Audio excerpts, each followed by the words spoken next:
Global handover છે વિરાટ, એના પર વ્યૂ લઈએ, કારણ કે ફરી ટ્રમ્પ જેઓ અત્યારે ઓવરઓલ અન્ય માર્કેટ અને મધર માર્કેટને લીડ કરી રહ્યા છે, તો એમના નિવેદન જે આવ્યું છે અને જે ફેડરલ રિઝર્વ, આપણે ગઈકાલે પણ ચર્ચા કરી હતી, ટ્રમ્પ વર્સિસ ફેડ આપણે જોઈ રહ્યા હતા, જેરેમ પોવેલ, તો હવે નિવેદનથી તેઓ ફર્યા છે.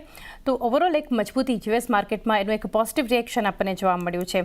આ સિવાય ડોલરમાં પણ ફરી તેજી જોવા મળી છે. ગોલ્ડ તો આપણે જોઈ જ રહ્યા છીએ, સતત ચમક વધતી જોઈ રહ્યા છે. કઈ રીતે હેન્ડઓવર જોઈ રહ્યા છો વૈશ્વિક બજારોનો?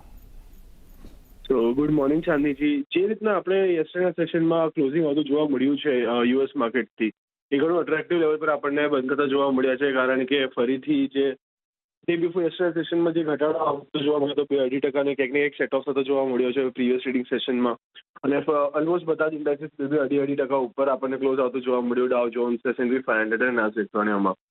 અને ઇમ્પોર્ટન્ટ ફેક્ટર એ છે કે જે કંઈક ને કંઈક ન્યૂઝ બેઝ જે મોમેન્ટમ આવી રહી છે, એ જોતા લાગી રહ્યું છે કે જ્યાં સુધી એકદમ કમ્પ્લીટ સેટલ નહીં થાય ન્યૂઝ, ત્યાં સુધી આપણને આ વોલેટિલિટી ઇન્ટેક્ટેડ રીતે જોવા મળી શકે છે. પોસિબલ છે કે S&P 500માં નીચેની સાઈડ પર 5,000ની આસપાસનો જે લેવલ છે, સ્ટ્રોંગ સપોર્ટ નીચે કામ કરતો જોવા મળે, ઉપરની સાઈડ પર 5,400 5,500 સુધીના લેવલ્સ આપણને આવતા જોવા મળી શકે છે. નાસ્ડેકમાં પણ અગર આપણે જોઈએ તો 16,000ની આસપાસનો જે લેવલ હતો એ ઘણો ઇમ્પોર્ટન્ટ હતો, તો ફરીથી એના ઉપર આપણને ક્લોઝિંગ આવતું જોવા મળ્યું છે, અને અહીંયાથી આપણને ચાન્સીસ છે કે ઉપરની સાઈડ પર લેવલ્સ ઓપન થતા જોવા મળે, જ્યાં 16,500 એક ઇમ્પોર્ટન્ટ લેવલ નીચે કામ કરતો જોવા મળી શકે છે. ડાઉ જોન્સ પણ ફાઇનલી જે એના 39,000ની લેવલ્સ હતા એને બીટ કરીને એની ઉપર આપણને મૂવ થતો જોવા મળી રહ્યો છે. તો ક્યાંક ને ક્યાંક ત્રણેય જ ઇન્ડાઇસીસમાં ફરીથી ઉછાળો અને સારા લેવલ પર અત્યારના કારોબાર થતો જોવા મળી રહ્યો છે. વાત કરીએ યુરોપિયન માર્કેટની, તો યુરોપિયન માર્કેટથી પણ આપણને એક પોઝિટિવ ઇન્ડિકેશન મળતા જોવા મળ્યા છે. આ ત્રણ ઇન્ડાઇસીસ FTSE, CAC, ટેક્સ ત્રણેયમાં આપણને 0.5% આસપાસનો ઉછાળો જોવા મળ્યો છે. તે હવે એશિયન માર્કેટની વાત કરીએ તો ઓલમોસ્ટ બધા જ ઇન્ડાઇસીસ આપણને પોઝિટિવ નોટ પર ટ્રેડ થતા જોવા મળી રહ્યા છે. તાઇવાનમાં નિયરલી 3.5% ઉછાળો છે, કોસ્પીમાં 2% ઉછાળો છે, નિકેમાં મોર દેન 1.5% ઉછાળો છે, અને અગર ગિફ્ટ નિફ્ટીની વાત કરીએ તો ત્યાં પણ આપણને 0.5%થી વધારેનો ઉછાળો બનતો જોવા મળી રહ્યો છે. તો જે ઇન્ડિકેશન આપી રહ્યું છે કે જે રીતના ગ્લોબલ ઇન્ડિકેશન છે કે જેટલા ઇન્ડાઇસીસ છે એ બધા પોઝિટિવ નોટ પર છે, તો ઇન્ડિયન માર્કેટ પણ એક પોઝિટિવ નોટ પર ઓપન થતી જોવા મળે.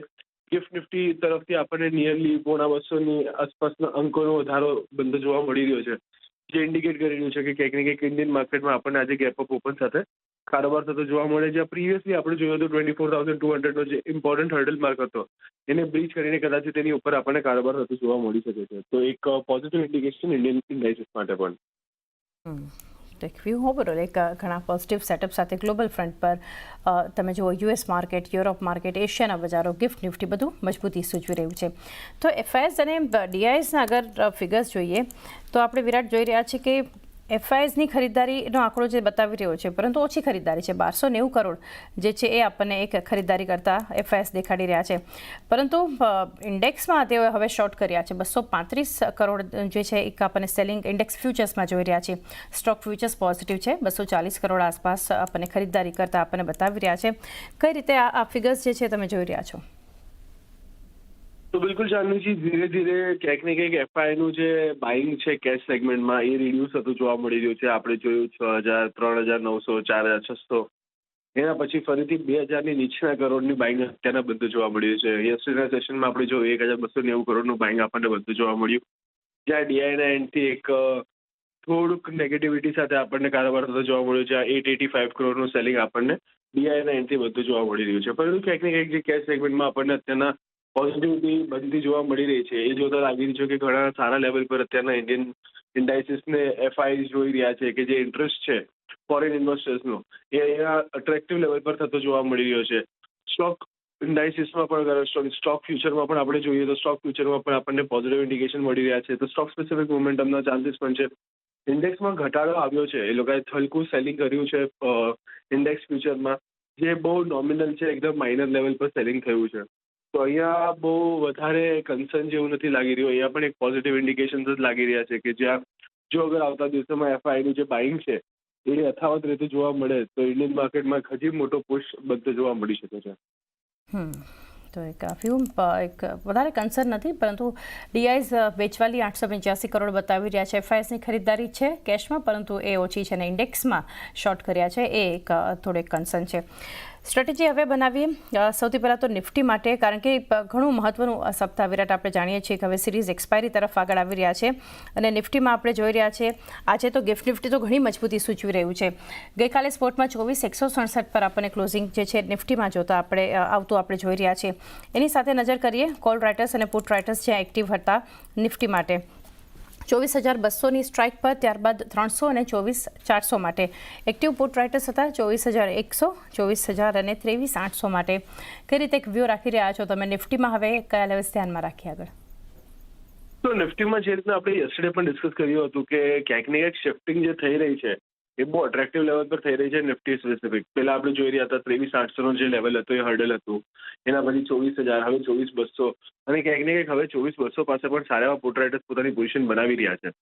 તો ચાન્સીસ છે કે અહીંયાથી જો અગર 24,200ના લેવલને જે રીતના આજે આપણે પ્રી ઓપન જોઈ શકીએ છીએ કે જે રીતના આપણે એક્સપેક્ટ કરીએ છીએ કે ગેપ સાથે ઓપન થતું જોવા મળે, તો ત્યાં આપણે એવી રીતના એક્સપેક્ટ કરી શકાય કે જો 24,200ની ઉપર જાય છે અને ત્યાં ફરીથી એક સારા એવો પુટ રાઇટરનો સપોર્ટ આપણને ત્યાં બનતો જોવા મળે છે, તો કદાચિત 24,200 હવે એક સારા સપોર્ટની જેમ કામ કરતો જોવા મળે. ઉપરની સાઈડ પર 24,500 અને 24,800 આ બે લેવલ્સ છે જેને તમે ખાસ ધ્યાનમાં રાખીને ચાલી શકો છો. ટેકનિકલી પણ અગર આપણે જોવા જઈએ તો પ્રીવિયસલી આપણે જોયું હતું કે 24,700 ટુ 24,800ની આસપાસના જે લેવલ હતા એ બહુ ઇમ્પોર્ટન્ટ સેન્ટિમેન્ટલ લેવલ્સની જેમ કામ કરતા જોવા મળ્યા હતા. તો કદાચ અહીંયાથી આપણને જે પુશ આવતો જોવા મળે અને યથાવત રહેતી જોવા મળે તેજી, તો ઉપરમાં 24,800 સુધીના લેવલ્સ આપણને નિફ્ટીમાં બનતા જોવા મળી શકે છે કરંટ એક્સપાયરીમાં પણ. તો ખાસ ધ્યાનમાં રાખવાનું રહેશે બુલિશ આઉટલુક સાથે. 24,800 સુધીના એક લેવલ્સ પણ આપણને દેખાઈ શકે છે. એક સિરીઝની અગર વાત કરીએ તો બુલિશ આઉટલુક નિફ્ટી માટે બનતું જોઈ રહ્યા છે. ત્યારબાદ નિફ્ટી બેંક માટે એક નજર કરીએ તો એકવાર ફરી આપણે વિરાટ જોયું ગઈકાલે એક આઉટ પરફોર્મન્સ નિફ્ટીની સામે બેંક નિફ્ટીએ બતાવ્યું 55,647 પર આપણને ક્લોઝિંગ આપ્યું છે. કોલ રાઇટર્સ જ્યાં એક્ટિવ હતા નિફ્ટી બેંક માટે 55,800, ત્યારબાદ 56,000ની સ્ટ્રાઇક પર અને 56,500 પર પણ આપણને એક્ટિવ કોલ રાઇટર્સનો ઝોન જે છે જોવા મળ્યો હતો. તો કઈ રીતે એક વ્યૂ રાખી રહ્યા છો આગળ, હવે શું કરવું જોઈએ નિફ્ટી બેંકમાં? સો બેંક નિફ્ટીનું આઉટ પરફોર્મન્સ છે એ કદાચિત આવતા દિવસોમાં પણ આપણને કન્ટિન્યુ થતું જોવા મળે.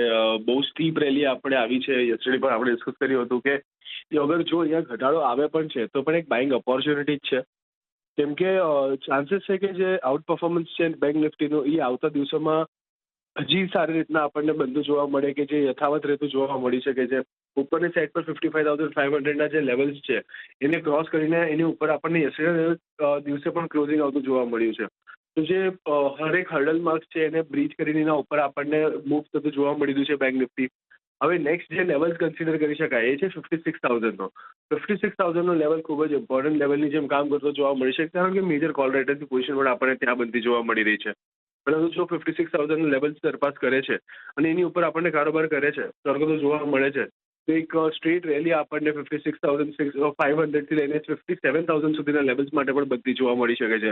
જ્યાં નીચેની સાઈડ પર વાત કરીએ તો 55,000નો લેવલ જે છે એક એક્સ્ટ્રીમલી સ્ટ્રોંગ સપોર્ટની જેમ કામ કરતો જોવા મળી શકે. તો અહીંયાથી જે બુલિશ મોમેન્ટમ છે એ કન્ટિન્યુ થતું જોવા મળી શકે છે. ઘટાડો આવે તો પણ બાય કરો અને કરંટ લેવલ પણ ઘણો અટ્રેક્ટિવ છે જ્યાં તમે લોંગ કરીને જઈ શકો છો. 56,500 થી લઈને 57,000 સુધીના લેવલ્સ તમને અહીંયા બધા જોવા મળી શકે છે. તો બેંક નિફ્ટી માટે પણ એક ઓવરઓલ પોઝિટિવ આઉટલુક જ છે. એક અહીંયાથી ખાસ કરીને 56,557 જ્યાં સુધીના લેવલ્સ એક નિફ્ટી બેંક પણ બતાવી શકે છે. આઉટલુક એક પોઝિટિવ બનતું જોઈ રહ્યા છે. તો જે રીતના આપણે અત્યારના સેશનમાં પણ મુવમેન્ટ આવતી જોવા મળી, ત્યાં આપણે જોયું હતું કે બ્રોકિંગ હાઉસીસમાં જે સ્ટોક્સ છે, બ્રોકિંગ સ્ટોક્સ, તેમાં આપણને સારો એવો ઉછાળો બનતો જોવા મળ્યો હતો. ફાઇનાન્સ કંપનીઝમાં પણ સારી એવી તેજી બનતી જોવા મળી હતી. તો મારી પહેલી પસંદગી રહેશે આઈઆઈએફએલ ફાઇનાન્સમાંથી. સો આઈઆઈએફએલ ફાઇનાન્સની વાત કરીએ તો એક હાયર ફોર્મેશન ફોર્મ કરી રહ્યું છે. પ્રીવિયસ જે હર્ડલ માર્ક્સ હતા એને બ્રીચ કરીને એની ઉપર આપણને ક્લોઝ આવતું જોવા મળ્યું છે. 360ની આસપાસનું હર્ડલ હતું એની ઉપર આપણને ક્લોઝિંગ આવતું જોવા મળ્યું છે. તો અહીંયા આપણે લોંગ કરીને ચાલી શકીએ છીએ. તમારો સ્ટોપ લોસ તમે મેન્ટેન કરી શકો છો સમવેર નિયર 350ની આસપાસનો અને ટાર્ગેટ તમે મેન્ટેન કરી શકો છો 400 રૂપિયાની આસપાસનો. તમારી પહેલી પસંદગી હશે આઈઆઈએફએલ ફાઇનાન્સ માટે. સેકન્ડ જે છે એ છે ઓબરોય રિયાલિટી. ઓબરોય રિયાલિટીમાં આપણે જોયું કે double bottom sort of formation form થઈ હતી જેનું બ્રેકઆઉટ આપણને કન્ફર્મ થતું જોવા મળ્યું છે. એમએસસીડી પણ એક પોઝિટિવ ઇન્ડિકેશન આપી રહ્યા છે, એક પોઝિટિવ ક્રોસઓવર આપણને બનતું જોવા મળ્યું રિસેન્ટલી, અને ત્યારબાદ આપણે એક તેજી જે છે એ યથાવત રહેતી જોવા મળી રહી છે. આરએસઆઈ પણ એક પોઝિટિવ સંકેતો આપી રહ્યું છે. તો બધી રીતના એક પોઝિટિવિટી સાથે આપણને ઓવરઓલ રિયાલિટીમાં કારોબાર થતો જોવા મળી રહ્યો છે. નીચેની સાઈડ પર તમે સ્ટોપ લોસ મેન્ટેન કરીને ચાલી શકો છો 1660ની આસપાસનો, અને ઉપરમાં ટાર્ગેટ એક્સપેક્ટ કરી શકાય એવું છે 1800 રૂપિયાની આસપાસના. તો બંને પસંદગી છે બાય કરવા માટેની સલાહ રહેશે. આજની જે પહેલી પસંદગી છે જાગરણ પ્રકાશનનો છે. આ એક સ્ટ્રોંગ રિવર્સલ જોવા મળ્યું છે. નીચેથી વોલ્યુમ બેઝ બાઇંગ જોવા મળ્યું અને એક ઇમ્પોર્ટન્ટ રેન્જ બ્રેકઆઉટ જોવા મળ્યું છે 72 રૂપિયા પાસે, અને એક રિટ્રેસમેન્ટ આપણે જોયું છે લાસ્ટ બે ટ્રેડિંગ સેશનમાં જોવા મળ્યું. તો ઓવરઓલ જે સિગ્નલ્સ જોવા મળી રહ્યા છે, એક અપસાઇડ મૂવ એક એક્સપેક્ટેડ છે જાગરણ પ્રકાશનમાં. 72 રૂપીસના એસએલથી બાઇંગની સલાહ છે, અને લક્ષ્યાંક ઉપરમાં 90 રૂપિયા સુધીના એક એક્સપેક્ટેડ છે. બીજી જે પસંદગી છે MRPL નું કાઉન્ટર છે. જે રીતે એક ઇમ્પોર્ટન્ટ બ્રેકઆઉટ હતો 130 રૂપિયાનો, અને ત્યારબાદ સ્ટોક એ લેવલ્સને ફરીથી રીટેસ્ટ કર્યા, અને એક સ્ટ્રોંગ વોલ્યુમ બેઝ આપણને અપસાઇડ મૂવ જોવા મળ્યો છે. તો આફ્ટર બ્રેકઆઉટ રીટેસ્ટ એક સ્ટ્રોંગ એન્ટ્રી જોવા કરી શકીએ છીએ આ કાઉન્ટરમાં, આ લેવલ્સ પર. જે સ્ટોપ લોસ રાખવાનો છે 129 રૂપિયાનો, અને લક્ષ્યાંક ઉપરમાં 160 ના એક્સપેક્ટેડ છે. સૌથી પહેલો જે કાઉન્ટર છે એ છે LIC લાઈફ ઇન્સ્યોરન્સ કોર્પોરેશન. આ કાઉન્ટર આપણે જોઈએ તો એનાથી વીકલી ચાર્ટના હિસાબથી અને મંથલી ચાર્ટના હિસાબથી આપણે જોઈએ તો રાઉન્ડિંગ ફોર્મેશન બનતા પણ જોવા મળે છે, અને મને લાગે છે અપસાઇડમાં જે હિસાબથી પેટર્ન બનતા પણ જોવા મળે છે એ હિસાબથી 850 855 ના લેવલ સુધી જવાની જગ્યા બનાવી શકે છે. સો લોંગની પોઝિશન ક્રિએટ કરવાની સલાહ રહેશે. અહીંના જે LICમાં ડાઉન સાઇડમાં 812 સ્ટોપ લોસ રહેશે, અપસાઇડમાં 850ના ટાર્ગેટ રહેશે. અને જે સેકન્ડ બાય કોલ છે એ છે UPL બી આપણે જોઈએ તો સ્ટ્રોંગ સેટઅપ સાથે આપણે જોશું તો ગઈકાલે એક બ્રેકઆઉટ બનતા પણ જોવા મળે છે. 2 દિવસના અંદર વોલ્યુમ બી આપણે જોશું તો વોલ્યુમ સારું એવું બાયસ ફ્રન્ટ પર એડિશન થતા પણ જોવા મળે છે. હવે ડાઉન સાઇડમાં જે હિસાબથી આપણે જોઈએ તો 655 એક સારો સપોર્ટ બનતા પણ જોવા મળે છે. 655 ના નીચે જાય છે આ કાઉન્ટર તો જ એનાથી નેગેટિવ અપડેટ આ કાઉન્ટરમાં આપણને બનતા પણ જોવા મળશે. વરના જે હિસાબથી પેટર્ન બનેલી છે 660 ના લેવલ પર હિસાબથી આપણે જોઈએ તો ડેલી ચાર્ટમાં ઇન્વર્સ હેડ એન્ડ શોલ્ડરની પેટર્નનું બ્રેકઆઉટ બી આવતા જોવા મળે છે. જેને જે આપણે જોઈએ તો અપસાઇડમાં 720 થી 730 ના લેવલ સુધી જવાની જગ્યા બનાવી શકે છે. સો લોંગની પોઝિશન ક્રિએટ કરીને સલાહ રહેશે UPLમાં. અપસાઇડમાં જે હિસાબથી આપણે જોઈએ તો 695 ના ટાર્ગેટ્સ રહેશે, અને ડાઉન સાઇડમાં 655 ના સ્ટોપ લોસ રહેશે.